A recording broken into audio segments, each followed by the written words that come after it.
Okay, welcome everybody. What a fun event this is going to be. So I'm here with one of my good friends and innovation collaboration partners, Diana Kander, and we were sort of talking about what would be fun examples or different ways that we could show people companies that are struggling to innovate, change their business model, launch new products, transform their culture. But how can we bring that to life to people?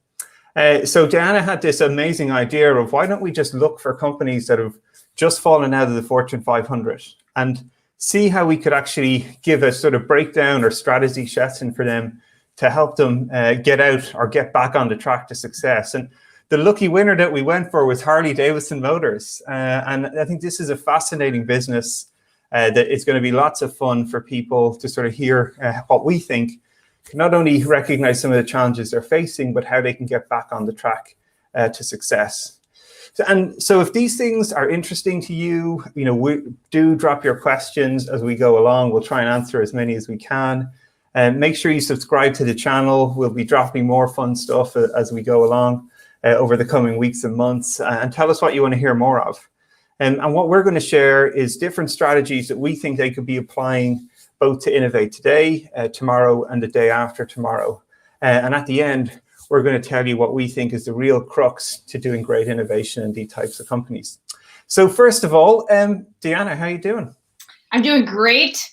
I picked a great day to start using my new HD camera because I have like an eye infection thing happening. So as my eye leaks and I wipe it away throughout the live stream, please bear with me. This is a live show, just so you know. That's it. The show must go on. So yes. Kudos to you to like rocking up and making sure this happens. All right, so just a couple of fun facts to help people understand a little bit about Harley-Davidson Motors. They are an iconic brand, right? And all over the world, people know them. They were in the Fortune 500 for many years. And even the industry around the car market, it's a huge industry, right? It's like cars, 17 million units are shipped every year. The US is the second largest market for where motorbikes or light vehicles are sold. But the story for Harley-Davidson has not been great. They're on a slow sort of decline over the last number of years. So they can't necessarily pin this on the pandemic. This has sort of been a slow erosion of really their market over time. And Diana is going to give us some great ideas about areas that they think they should be focusing on. Last year, they lost 18% of their business. Lots of folks sort of did. But again, I don't think this one is something we can put down to the pandemic. So a fun model that we thought would be useful for people to think about how we're going to have this conversation was the 3 horizons model. And this notion of your horizon 1 is often the innovations, the culture, the habits that you have ingrained in your company that make you successful today and drive a lot of your current success in your business. Horizon 2 is often what you're thinking about your next step, sort of 2 to 3 years out. What are going to be some of the products, the innovations that make you successful? And Horizon 3 are your bets, your sort of what's out there, hunches we have to potentially have future growth for our business. So with that in mind, this is a little model that we're hoping will help you think about the innovation challenges that we're facing. So to kick it off, Diana is going to dive into some of Horizon 1 thinking and share some of her ideas about what could be happening at Harley-Davidson, or maybe importantly, what hasn't been happening. So Diana, what's been going wrong?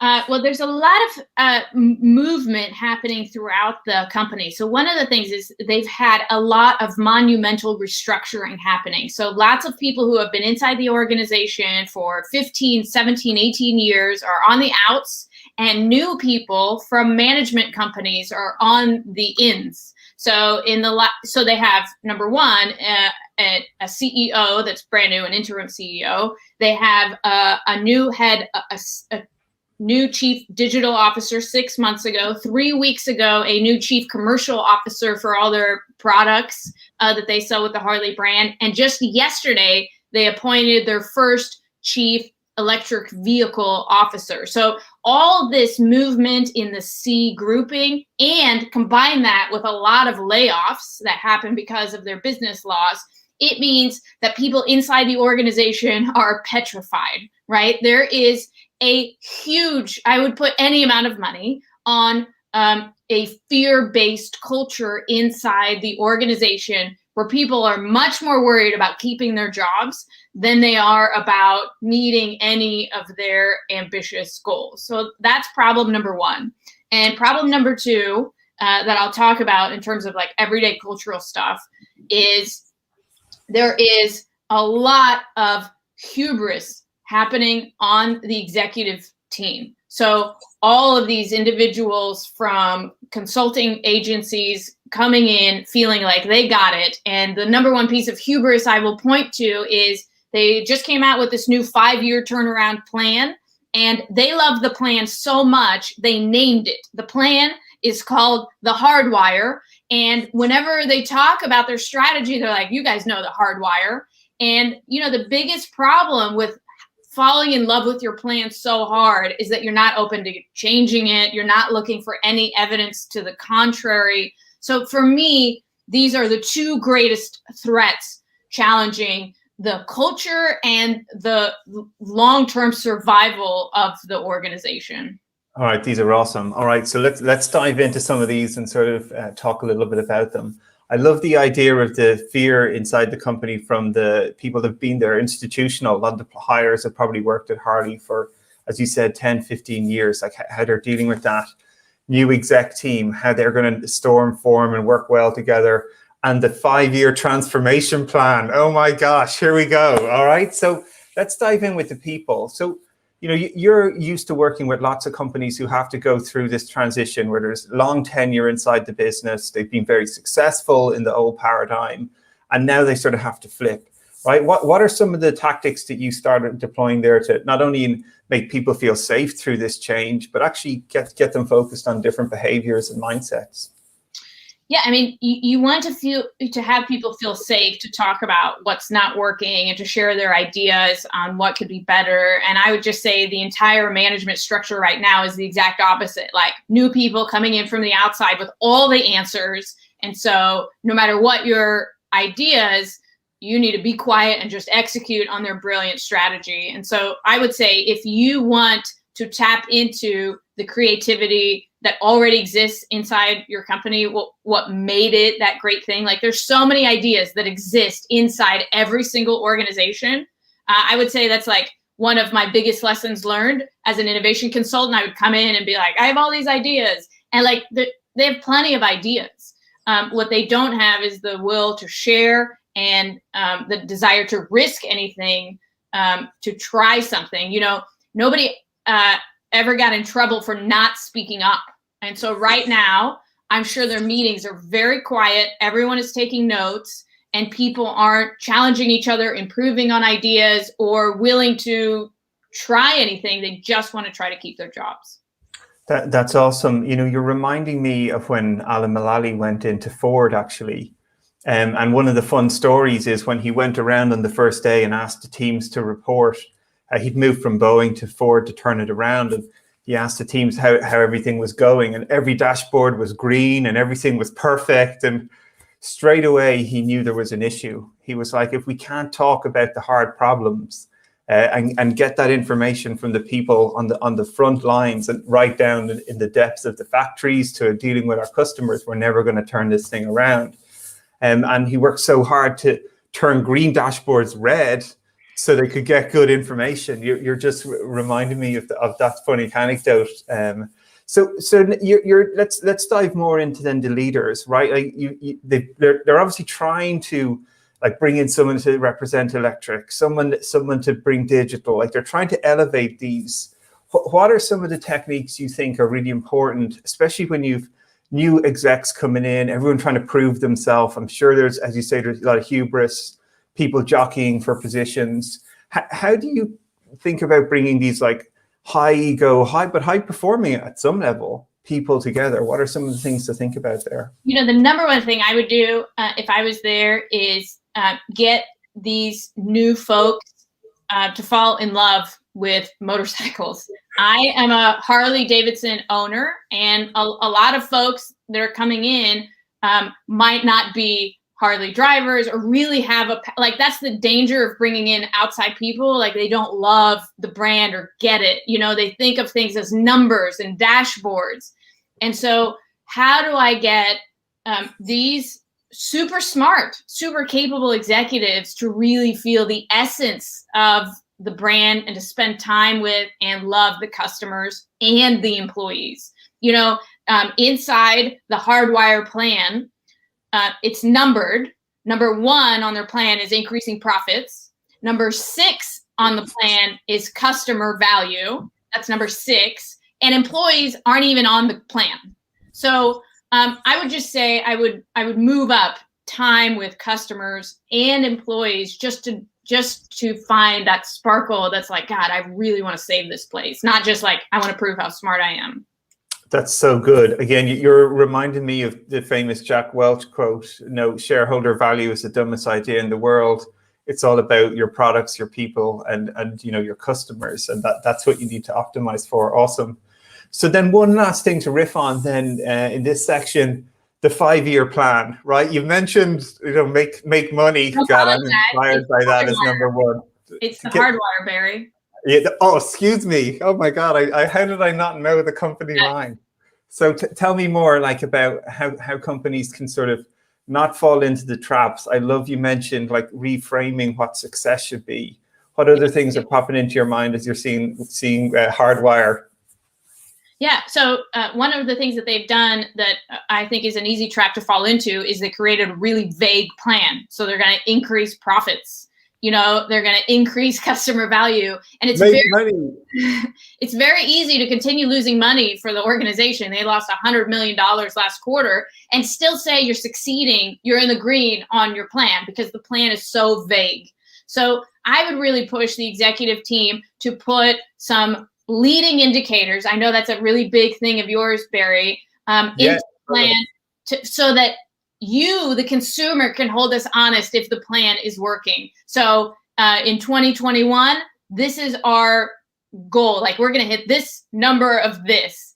And if we don't, we're going to shift the plan, and maybe we'll revise the name for it. But, we're going to shift from a vague description of goals to this is specifically what we'll deliver on. And doing that keeps you honest, keeps you accountable to actually delivering and being honest about when something's not working.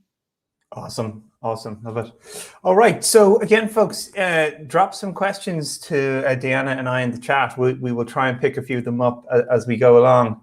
But with that, we're going to then change gears again, right? So that was an awesome breakdown from Deanna of this idea of Horizon 1, the things that make you successful today and will in the near future. But we're going to shift gears into Horizon 2 and Horizon 3 and some ideas about how to sort of start tackling that.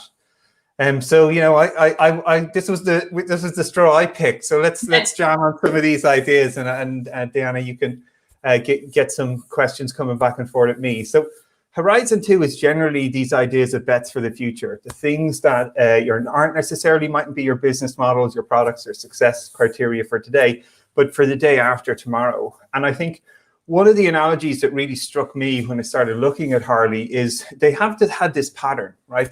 And it's very similar, actually, almost copycat to what Ferrari did.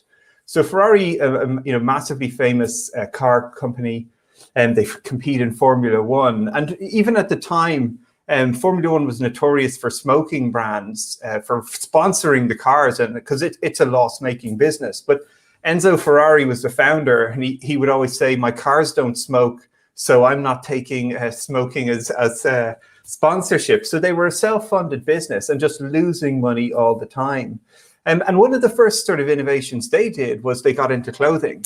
And that was when this first notion of they're such fanatical fans, people couldn't buy the cars. Not everyone can buy a car, but they want to buy a jacket, they want to buy a t-shirt. And, we've seen sort of Harley do the same, right? Their clothing line, they moved into that. And that's great, but, it sort of stalled out to a certain extent there. And one of the fun things Ferrari did that I thought was really interesting is they started looking for parts of their vehicle. So every time an F1 Ferrari does a race, the engines after 10 races are useless. They have to throw them away. But someone went, hang on a sec, why are you throwing away these engines? You could be selling the engines to fans. And there's these mega rich fans out there that want to buy Ferrari engines. They're $1 million and have them as pieces of art in their home, right? So ideas about thinking about how you can monetize some of your artifacts. And that got me thinking about one of the things that's really top of mind for me, which is NFTs or NFTs, non-fungible tokens. And they're a unique sort of digital assets on blockchains where you can own these digital assets for yourself. And they're just exploding at the moment. So a lot of creators are like making their own short videos. The NBA are like selling clips of maybe LeBron doing a dunk, and you own that clip. It has value. So I think there's something really fun to be done here about pulling in this brand and creating these unique artifacts that the fans love and letting them own them, just like a piece of art or a digital piece of art that they could start creating for them. So I think that's one area that they should really start diving into. And then in terms of a Horizon 3, there was just another really fun example. One of my favorite is, I'm always thinking about leveraging the crowd. How can we sort of pull ideas into the business? Instead of realizing all the ideas have to happen inside the company, why aren't we pulling the ideas from our fans, as you said, like spending time with our customers? Why is that number 6 on the list? It seems crazy. So one of my other favorite examples of this is IKEA hackers. So everyone knows the joy and frustration of trying to put an IKEA box together. But on the side, as IKEA were sort of giving their gear away, this sort of community spun up of hackers, people who would actually not follow the manuals. They would go to IKEA and buy the different parts and construct their own various different pieces of furniture. And they started sharing them on the web. And it created this sort of underground like hacker community of people like hacking IKEA furniture and designing new products from the sort of base fundamental tools that IKEA offered. And IKEA actually coolly enough got word of this, and we're like, wow, this is a real super fan base. We should support them. We should bring them in. To the point that they started actually creating IKEA hack boxes. So people they started building these boxes that people could buy and send them out to fans to start building. Or even the best sort of examples that the fans had created, they started to bring them into IKEA and resell them as actual products, with the fans like getting a proportion of the funds. So when you think of that analogy and you put it to bikes, like customization of bikes, can you imagine the kind of bikes fans would design and build? And even this idea of switch to electricity, like leverage the crowd, get people who are big Harley fans like yourself, owners who maybe know more about electric vehicles, get them building potentially bikes for you, and whatever the best one is, the crowd will tell you, maybe you build it, and they get to have their idea immortalized. So I thought that was another fun way of like flipping the sort of ideas about how you can start bringing innovation from the outside in. I get questions, Barry. Yeah, go. What's Well, I believe that Harley didn't even go to Sturgis this year. So like Sturgis is one of the largest motorcycle events in the world, filled with Harley owners. And, you know, there's this new executive team and presence. And so how do you communicate the need? You know, you want to go out to the crowd. There's so much wisdom in the customers. How do you explain that need to an executive team? Yeah, it's, you know, again, this is sort of one of the fallacies, I think, that still exists from the industrial era. You know, the archetype of the executive who has all the answers. You know, my job is to come in and have all the answers, to fix everything, to show how smart I am, to do all those sorts of things. And yet what I'm constantly seeing now is that the execs that can actually plug in to real-time customer feedback from the front lines and recognize that as an issue and flip it into products, they're the ones that power ahead. And I think one of the first great examples of this was John LaGurge, who was the CEO of T-Mobile. You know, he took over the role in 2012, and when he didn't even have a background actually in telecoms really. But the first thing he did was not sit in with PowerPoint presentations or hardwire 5-year plans. He got a phone line installed in his office and listened to customer complaints for 4 hours a day for the first month, to sort of get that raw feedback about what the problems were.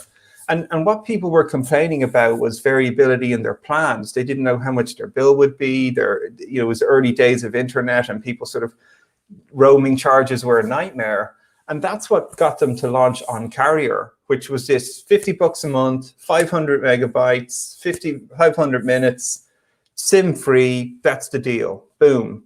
You know, and they just obliterated the market with that. And that was him just like listening to pain points and responding, right? So again, to your point earlier of they've got to start spending time with customers. You can't hide from the problems, and going in thinking you know all the answers without asking any questions is just going to set you up for, you know, potentially more failure.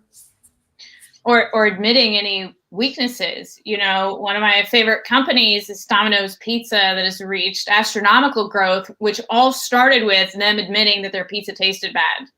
And I've seen nothing but really confident proposals from the team right now. Harley saying like, you know, everything's looking amazing.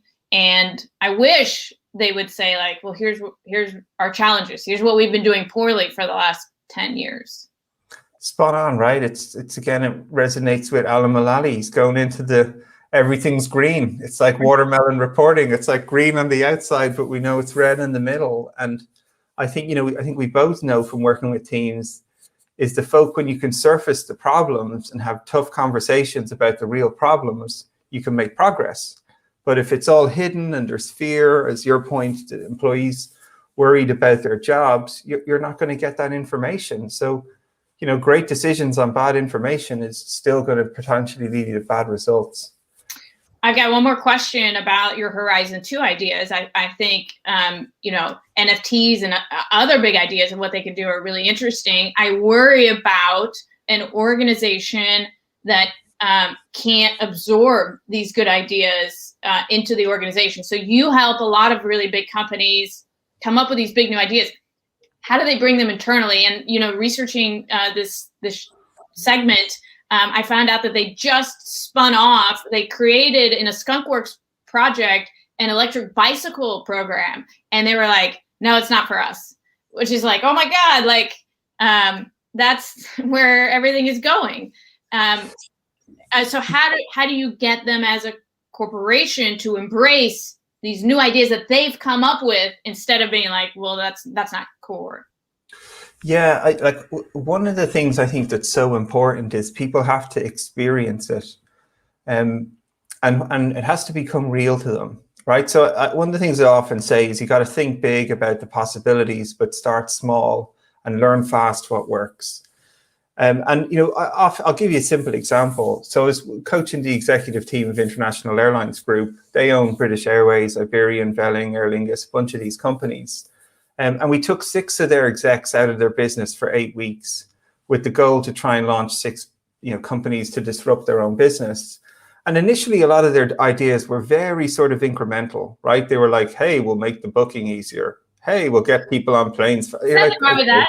As the incremental guru, like I enjoy a good incremental innovation. Right. But, you know, like their mission, though, was to go Horizon 3, you know, But again, I think a lot of that played into a little bit of fear, right? It's what they knew. It wasn't outside their comfort zone, you know. And what it took really was to sort of like, you know, the first thing was the CEO of the company, Willie Walsh, said to them, these are great ideas, but I need you to think bigger. I need you to use muscles you don't have. I need you to think things that are fundamentally going to change our business. And success will be killing things early and knowing that they weren't good ideas for us as quickly as finding new ideas that could potentially change our company. You know, and a lot of this stuff was really sort of unknown to them, even the technologies, their capabilities. And one of the companies we worked with who ended up now a startup that spun up and is actually now IAG have a stake in, was this company who had basically a basic camera. And what they were doing is they were recording like movement and devices or people or machines, and understanding like where they're moving, when they're stopping, what you know, how long things were happening. And they were remixing this idea of, you know, monitoring with cameras, capturing and recording data about how long things took. And one of the execs sort of looked at this and said, this could be amazing for us. You know, one of the most costly parts of the airline is the turnaround. So if the plane's not in the air, you're not making money. If it's on the ground, it's costing you money. So this ability for them to understand, quickly turn the planes around is key to them. So with this small bit of technology, this was a company with technology looking for a problem, funnily enough, and they just found each other, was that they could point these cameras at the planes as they came in and start monitoring, right, have the bags arrived? Have the staff come off? Have we actually got the food trucks? Have they arrived? And it became this early warning signal that if the bags hadn't arrived within a certain period of time, they were like, oh, wow, the plane's going to be delayed by 15 minutes. Or as they recorded more and more planes going through this turnaround, you're learning all this data, and they started to understand actually operationally how they were functioning, rather than someone going around with a tick board going, hey, Dan, what time did you land? Hey, what time did you take off? Hey, have you got enough tea bags to make sure everyone's got teas on the plane? Right, so a lot of these manual, arduous tasks just started to evaporate. And this was all from a very simple, naive idea. And they saw the possibilities when you had this business exec that understood the company and this technology group that were sort of looking for a problem. And they magically came together, and now you've got a business. So I think you have to experience these things. The answer is not in a PowerPoint deck, as you know. It's certainly not number one on the list of make more money is going to help you find that. I think it's your point to number 6. It's spending time with customers, exposing yourself to different technologies, different companies, different ways people are doing stuff, and then making those connections, join those disparate dots. Well, let me ask you this question about customers, because this is the current attitude towards customers at Harley. I've seen this in a number of different articles. They say that the problem of Harley sales is us risk-averse millennials who just don't want a motorcycle because it's dangerous and we're not cool, and that there aren't enough new riders to replace old riders. And to me, again, this reeks of hubris about your business and just expecting it to continue the way it's always been done. How would you talk to an organization that feels this way about their customers to get them to really become more self-aware at their contribution to declining sales? Yeah, well, the fun part is you're a Harley owner, so you're cool. I'm not, so I'm uncool. So at least we've learned that today as well. It's true. So yeah. But right, so that debunks some of it straight away, right? And so the things I would say is start, you look at the data, we showed the stats, they're declining 20% year on year. The sad truth is that market erodes and your business erodes and dies with it. That's no good. But so the data's there. But then from the qualitative point of view, and I know I was joking saying you're a Harley owner, but that's who they need to go and talk to. Why does Diana own a Harley? What's unique? What made her want to do that?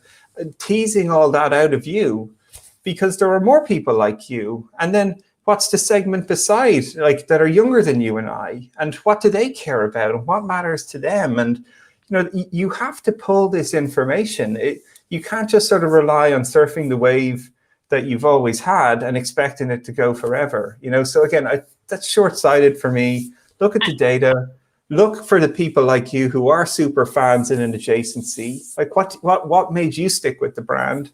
And then look for the next wave of fans that and what are they looking for? That's some of the tips I would start to get people to think about. You have so many good stories, Barry, about executives who are, complain about stupid customers. And that's what these quotes reminded me of, and I'm just curious, where does that come from? Whenever you try to push the blame, to something else. This is the really interesting thing for me. It goes a little bit to this point we jammed on a minute ago.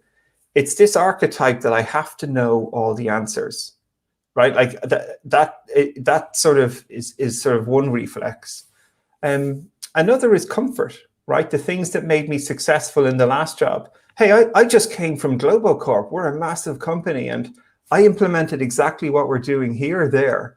So, you tell me why that isn't going to work. Well, normally I'd say, well, because this is a different business, or there's a different set of problems, right? So it's like the copy and paste transformation stuff. It's rubbish, So I think it's getting to these moments of humility, and some of the fun hacks I always do is I just try to set up these experiments or experiences where execs can sort of learn the truth, but it's not like in front of everyone. So, one of the fun examples that I often share is I was working with a company who are a phone manufacturer, and there was 5 of these execs, and I gave them all a credit card with $1,000 on it, and said, go try and sign up for your own service in the next 2 hours. That's what the SLA said, right? And funny enough, a lot of this was inspired from, I love your $1 experiment where you tried to give like $1 away to people in a park and they all ran away from you. Like, I love it, right?